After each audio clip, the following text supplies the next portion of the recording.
Hello everyone, আমি জান্নাত মজুমদার।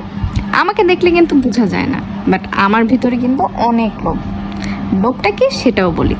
মানুষের যেমন টাকা পয়সা নিয়ে লোভ থাকে, অনেকের গয়নাগাটি নিয়ে লোভ থাকে, অনেকের আবার কাপড় চোপড়ের উপর লোভ থাকে, বাট আমার লোভটা একটু ডিফারেন্ট। আমার খাবারের প্রতি প্রচুর লোভ। আমি কিন্তু মারাত্মক পরিমাণে ফুডি। যদিও আমাকে দেখলে বোঝা যায় না, কজ আমি অনেক চিকন।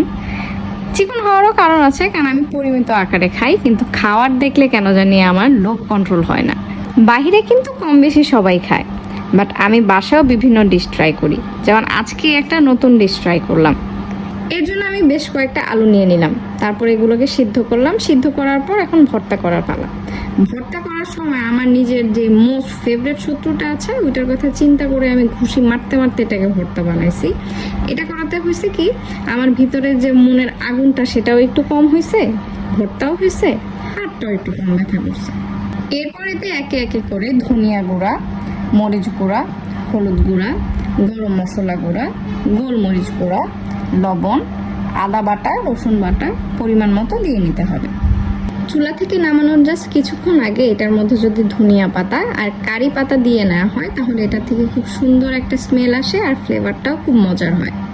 কারি পাতা বা ধনিয়া পাতা না দিলেও কিন্তু এই ডিশের খুব একটা ক্ষতি হবে না, কারণ যে সকল মশলাগুলো দেওয়া হয়েছে তাতে এই ডিশের টেস্ট 100-100 হয়ে গিয়েছে। জাস্ট সোহাগা করার জন্য আমি কারি পাতা আর ধনিয়া পাতা অ্যাড করেছি। এরপর যে কোনো পাউরুটি চুলার মধ্যে একটু ছেঁকে নিতে হবে। চাইলে এর মধ্যে একটু বাটার বা তেল অ্যাড করে নেওয়া যায়। যেমন আমি কোনো কিছুই অ্যাড করিনি, জাস্ট তাওয়াটা গরম করে চুলার মধ্যে পাউরুটিগুলো ছেঁকে নিয়েছিলাম। বাস রেডি হয়ে গেল ইন্ডিয়ার খুব ফেমাস পাওভাজি। এই ডিশটা আমি প্রায় রান্না করে খাই, আমার কাছে খুব মজা লাগে। আর তাছাড়াও বাসায় কোনো মেহমান আসলে ইউনিক আইটেম হিসাবে আপনি কিন্তু এটা সার্ভ করতে পারেন। আর তাছাড়াও বিকালের নাস্তা হিসাবে এই ডিশটা কিন্তু বেস্ট।